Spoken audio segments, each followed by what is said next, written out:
வணக்கம், என் பேர் டாக்டர் அவின். நான் மனநல மருத்துவர். நான் இன்னைக்கு மனநலம் மற்றும் மனநோய் பற்றி ஒரு முன்னோட்டம் கொடுக்க போகிறேன். மனநலம்னா என்ன?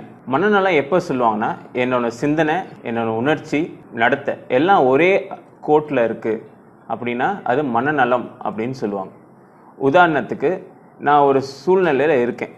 அந்த நேரத்தில் நான் கரெக்டாக யோசித்து கரெக்டாக நான் நடவடிக்கை ஒழுங்காக பண்ணேன்னா அது பேர் நான் ஒரே கோட்டில் இருக்கேன், திடமாக இருக்கேன் அப்படின்னு அர்த்தம். தினசரி வாழ்க்கையில் இயல்பாகவே நம்ம மனநல பாதிப்பு வரும். உதாரணத்துக்கு, ஒரு எக்ஸாம் போகிற ஒரு பையன் எக்ஸாமுக்கு முன்னாடி பதட்டமாக இருக்கிறது ஒரு இயல்பான விஷயம். இல்லை, வீட்டில் யாரோ இறந்து போயிட்டாங்க, அதுக்கப்புறம் ஒரு 2-3 மாதம் வரைக்கும் அந்த வீட்டில் உள்ளவங்க சோகமாக இருக்கிறது ஒரு இயல்பான விஷயம். இப்போ இதில் மனநல பாதிப்பு இருக்குது. ஆனால் கொஞ்ச நாளைக்கு அப்புறம் அவங்க தினசரி வேலை, அவங்க இல்லறத்து பொறுப்புகள் எல்லாம் பழைய மாதிரி வந்துடும். ஆனால் சில நோய்கள் இல்லை சில மனநல பிரச்சனைகள் நீண்ட நாள் இருக்கும். அதே மாதிரி அவங்களோட பொறுப்புகள், தினசரி வாழ்க்கையில் உள்ள பொறுப்புகள், அவங்களோட இல்லறத்து பொறுப்புகள், அவங்களோட வேலை எல்லாமே பாதிக்கும். இது நீண்ட நாள் இருக்குது, அவங்களோட வேலைகளை பாதிக்குதுன்னா இதை பேர் மனநோய் அப்படின்னு சொல்லுவாங்க.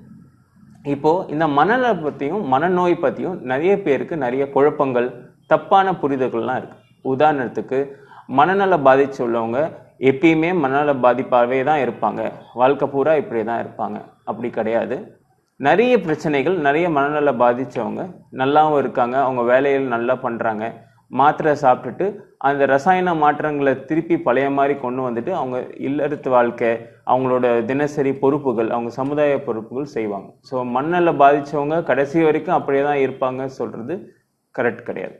ரெண்டாவது, மனநல பாதிப்பு உள்ளவங்களுக்கு நம்ம மாத்திரை கொடுக்குறது எல்லாமே தூக்க மாத்திரை அப்படின்னு நினைப்பாங்க. அதுவும் ஒரு தவறான புரிதல். நிறைய மனநல மாத்திரையை நம்ம காலையில் கொடுப்போம். மன சோர்வாக உள்ளவங்களுக்கு உதாரணத்துக்கு நம்ம காலையில் மாத்திரை கொடுப்போம், அது அவங்களுக்கு கொஞ்சம் உற்சாகமாக வச்சு. தூக்கம் மாத்திரை மட்டும்தான் தூக்கம் கொடுக்குறது. மிச்சம் எல்லாம் மன பாதிப்பு உள்ள எல்லா மாத்திரையும் தூக்கம் கொடுக்குற மாத்திரை கிடையாது.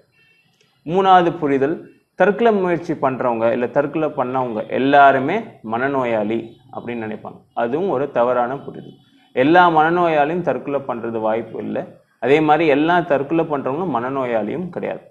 அடுத்தது, இப்போது அடுத்த சிந்தனை என்னென்னா, மனநோயினா ஒரே ரகம் தான், எல்லாரும் மனநோய் இல்லை மன அழுத்தம் உள்ளவங்க எல்லாம் ஒரே ரகம் தான், ஒரே மாதிரி தான் இருப்பாங்க, இல்லை இது வேறுபட்டு கிடையாது அப்படின்னு ஒரு புரிதல் இருக்குது. மனநோய் நிறைய விதமாக இருக்குது. உதாரணத்துக்கு, மனசோர்வு இல்லை மன அழுத்தம், அது பேர் டிப்ரெஷன்.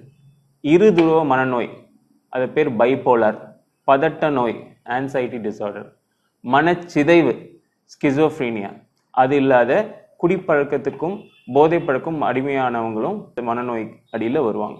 இப்போது மனநோய் பொறுத்த வரைக்கும் வேறுபட்ட நிறைய விஷயங்கள் இருக்குது. எல்லாமே ஒரே ரகம் அப்படின்னு நினைக்கிறதும் ஒரு தவறான விஷயம். ஒரு உதாரணம் எடுக்கிறேன். இப்போ நம்மளுக்கு சுகர், அதாவது நம்ம டயபெட்டிஸ் அப்படின்னு சொல்கிற ஒரு வியாதி 100ல் 10 பேருக்கு இருக்குது. ஆனால் அதே மாதிரி தான் 100ல் 10 பேருக்கு மனநோய் உள்ளவங்களும் இருக்காங்க. ஆனால் ஒரு பொதுமக்களுக்கு இது ஒரு விழிப்புணர்வு, ஒரு டயபெட்டிஸுக்குள்ள விழிப்புணர்வு நம்ம மனநோய் இல்லை மன அழுத்தம் உள்ளவங்களுக்கு இருக்கானா இல்லை. இப்போது இதோட புரிதல் இருந்தால் தான் உங்களால் ஒரு குடும்பஸ்தனை அதை கண்டுபிடிக்க முடியும், உங்களால் அவரை ஹாஸ்பிட்டல் கூட்டு வர முடியும், வைத்தியமும் பண்ண முடியும். இதை பற்றி புரிதலே இல்லைன்னா எல்லாம் வீட்டிலேயே முடங்கி கிடப்பாங்க. இந்த வியாதி மோசமாகும். அப்புறம் இது நிறைய கஷ்டங்கள் கூட இருக்கவங்களுக்கும் அவருக்கும் கொடுக்கும். மனநோய் வைத்தியம் பொறுத்த வரைக்கும் ஒரு முதலீடு மாதிரி தான். எவ்வளோ சீக்கிரம் நீங்கள் காசு பேங்க்கில் போடுறீங்களோ அவ்வளோ நிறைய ஒரு குறிப்பிட்ட நேரத்துக்கு அப்புறம் வரும். அதே தான் மனநோய் வைத்தியமும் அப்படி தான். எவ்வளோ சீக்கிரம் ஆரம்பிக்கிறீங்களோ அவ்வளோ நல்லது. அப்போ தான் குறிப்பிட்ட நாளுக்கு அப்புறம் அவங்க நல்லா வருவாங்க, பிரச்சனை கம்மியாக இருக்கும், சைடு எஃபெக்டும் கம்மியாக இருக்கும். இப்போ நம்ம ஒரு மனநோய் பற்றி பார்க்கலாம். மன அழுத்தம் இல்லை டிப்ரெஷன். மன அழுத்தம் உள்ளவங்க எப்படி இருப்பாங்கன்னா, ஒரு விரக்தியில் இருப்பாங்க, எப்பயுமே ஒரு சோகத்திலே இருப்பாங்க, எல்லாத்துக்கும் சோகம், எதுக்கும் சோகம் இருப்பாங்க, அவருக்கு பிடிச்ச விஷயம் எதுவும் செய்ய மாட்டாங்க, தினசரி வாழ்க்கையில் செய்கிற விஷயங்கள் கூட அவங்களுக்கு ரொம்ப சோர்வு கொடுக்கும், எதுலையுமே நாட்டம் இருக்காது, விரக்தியாகவும் இருப்பாங்க. இதுதான் இருக்கிறதுலே ரொம்ப காமனான ஒரு மனநோய். இது எதனால வருதுன்னா, சில சுரபி மாற்றங்கள்னால வருது. இப்போ எல்லாருக்கும் மன அழுத்தம் வரும், ஆனால் குறிப்பிட்ட நேரத்துக்கு அப்புறம் அதுலேருந்து வெளியில் வந்துடுவாங்க. இந்த மாதிரி மன அழுத்த நோயில் உள்ளவங்க கிட்டத்தட்ட ஒரு 2 வாரத்துலேருந்து 1 மாதம் வரைக்கும் தொடர்ந்து இருப்பாங்க. இதுலேருந்து வெளியில் வர கஷ்டப்படுவாங்க. ரொம்ப முக்கியமாக அவங்களோட தினசரி வாழ்க்கை, அவங்க வீட்டு வேலை, அவங்க இல்லறத்து வாழ்க்கை, அப்புறம் அவங்களோட வேலையும் பாதிக்கும். சமூகத்திலையும் அவங்களுக்கு ஒரு நல்ல மாறுபட்டு இருப்பாங்க. ஸோ இதுக்கு ட்ரீட்மெண்ட் கொடுக்கணும். இதுக்கு நம்ம ஆன்டி டிப்ரெசன்ஸ் அப்படின்னு ஒரு டேப்லெட் கொடுப்போம். இப்போ இது நம்மளோட சுரபி, எந்த சுரபி கம்மியாக இருக்கோ அந்த சுரபியை மாற்றும். உதாரணத்துக்கு செரட்டோனின் ஒரு சுரபி கம்மியாக இருக்கும், அதை அதிகப்படுத்தும். இந்த ட்ரீட்மெண்ட் ஒழுங்காக எடுக்கணும். இந்த மாதிரி உள்ளவங்களுக்கு காம்ப்ளிகேஷனாக என்ன வரும்னா தற்கொலை எண்ணங்கள் வரும், அவங்களோட தினசரி வாழ்க்கையை பாதிக்கும். இப்போ இந்த ட்ரீட்மெண்ட் நீங்கள் ஏர்லியராக ஆரம்பிச்சிங்க, சீக்கிரமாக ஆரம்பிச்சிங்கன்னா சீக்கிரமாக மாற்றம் கொண்டு வரலாம். ஸோ இதுதான் மன அழுத்தம் இல்லை டிப்ரெஷனை பற்றி. அடுத்தது மனச்சிதைவு. மனச்சிதைவு ஸ்கிசோஃப்ரீனியா அப்படின்னு சொல்லுவாங்க. இந்த மாதிரி உள்ளவங்களுக்கு சித்தபிரமை இருக்கும், இல்லாத ஒரு விஷயம் இருக்கிற மாதிரி சொல்லுவாங்க, தனியாக இருக்கும்போது யாரா பேசுகிற மாதிரி இருக்கும். அவங்களுக்கு இந்த மாதிரி ஒரு வியாதி இருக்குதுன்னே தெரியாது. இப்போ நம்ம அவங்ககிட்ட போயிட்டு இந்த மாதிரி சொன்னோன்னா அவங்க நம்ம மேலே கோச்சிப்பாங்க, வைத்தியத்துக்கு வர மாட்டாங்க. சில நேரத்தில் ரொம்ப அதீத கோபம் இருக்கும், தன்னையும் அடுத்தவங்களையும் தாக்குவாங்க. இந்த மாதிரி பிரச்சனைகள் இருக்கும். இப்போ இவங்களுக்கும் இதே மாதிரி ஒரு சுரபி பிரச்சனை இருக்குது. அந்த சுரபி பேர் டோப்பமின் பிரச்சனை இருக்கும் போது அவங்களுக்கு இந்த மாதிரி வரும். ஸோ இவங்களுக்கும் வைத்தியம் பண்ணணும். அது பேர் ஆன்டிசைக்கோட்டிக்ஸ். அப்படி ட்ரீட்மெண்ட் பேர் ஆன்டிசைக்கோட்டிக்ஸ் அப்படின்னு சொல்லுவாங்க.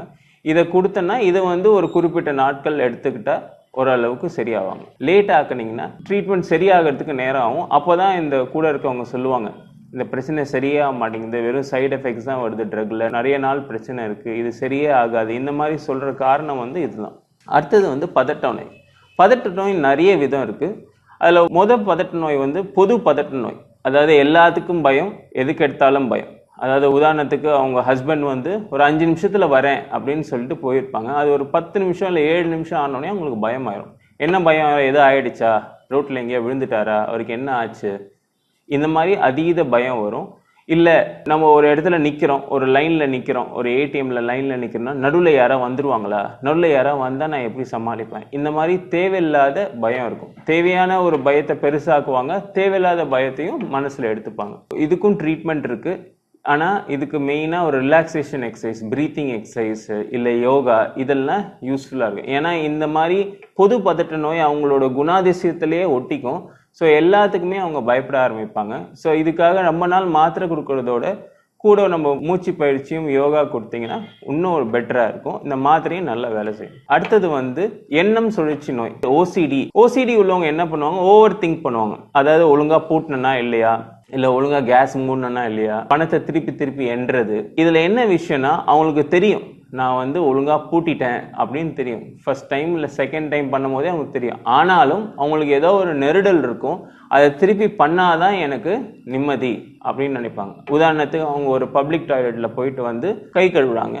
ஒரு வாட்டி சோப் போட்டு கை கழுவாங்க, 2வது வாட்டி கை கழுவுவாங்க. அவங்களுக்கு ஒரு 5 வாட்டி பண்ணாதான் சரியாகும். இல்லாட்டி அவங்களுக்கு ஏதோ ஒழுங்கா இல்லையோ அப்படின்னு நினைப்பாங்க. அவங்க கிட்ட சொன்னாலும் அவங்க சொல்லுவாங்க, எனக்கு தெரியும் நான் ஒழுங்கா பண்ணிட்டேன்னு, ஆனாலும் எனக்கு இந்த மாதிரி தோணுது. இது பேர் எண்ணம் சுழற்சி நோய். என்ன நினைப்பாங்க, அதை திருப்பி பண்ணா சரியாயிரும் அப்படின்னு நினைப்பாங்க. ஆனா இதுல ஒரு பிரச்சனை இருக்கு. உதாரணத்துக்கு நான் ஆஃபீஸ் கிளம்புறேன்னு வச்சுக்கோங்க. இப்போ நான் கை கழுவ ஒரு 5 வாட்டி, குளிக்க ஒரு 5 வாட்டி, சாப்பிட்டு கை கழுவ ஒரு 5 வாட்டி, சமைக்கும் போது ஒரு 5 வாட்டி சொல்லும் போது நான் டைமுக்கு போக முடியாது. கதவு பூட்டும் போதும் நான் ஒரு 5 வாட்டி பார்த்துட்டு போவோம். ஸோ என்ன ஆகும், நான் போகிற வேலை லேட் ஆகும், நான் செய்கிற வேலை லேட் ஆகும், நிறைய வேலைகளை நான் நிறுத்திடுவேன். ஸோ இதுதான் எண்ணம் சுழற்சி நோய். கடைசியாக நான் பார்க்கறது பீதி நோய். அது பேர் பேனிக் டிசார்டர் அப்படின்னு சொல்லுவாங்க. உட்காந்துட்டு இருப்பாங்க, திடீர்னு படபடப்பு வரும், வேர்த்து கொட்டிடும், அள்ளு வந்த மாதிரி இருக்கும். அவங்களுக்கு என்ன எதனால வந்தது, ஏன் வந்தது எதுவுமே தெரியாது. பெரும்பாலும் இந்த மாதிரி பேஷண்ட்ஸ் என்ன பண்ணுவாங்க, எதனால வந்ததுன்னு தேட ஆரம்பிப்பாங்க. அந்த தேடல் கிடைக்காத போது இன்னும் அவங்களுக்கு பதட்டம் வரும். இந்த பேனிக் டிசார்டர் இல்லை பீதி நோய் எப்போ வரும்னா, அவங்க மாட்டும் ஜாலியாக டிவி பார்த்துட்டு இருப்பாங்க, இல்லை நல்லா தூங்கிட்டு இருப்பாங்க, திடீர்னு ஏஞ்சி பார்த்தா வேர்த்து கொட்டி இருக்கும், மூச்சு பதட்டமாக இருக்கும். நிறைய பேர் இதை ஹார்ட் அட்டாக்னு நினச்சிட்டு அந்தந்த நேரத்தில் போயிட்டு ஒரு எமர்ஜென்சியில் போயிட்டு இல்லை அவசர சிகிச்சை போயிட்டு ஒரு ஊசி போட்டு வருவாங்க. ஒரு வாரத்தில் 3 வாட்டி 4 வாட்டி அந்த மாதிரி போவாங்க. இது கண்டுபிடிக்கிறதுக்கே நேரமாகும். ஏன்னா பெரும்பாலும் நேரம் இவங்க இருதய டாக்டர்கிட்டயோ இல்லை அவசர சிகிச்சையிலே இந்த மாதிரி வைத்தியம் பார்த்துட்டு இருப்பாங்க. இது சரிப்படுத்துறதுக்கு ஒரு முயற்சி மனநோய் டாக்டர்கிட்ட வர மாட்டாங்க. இது பேர் பீதி நோய்.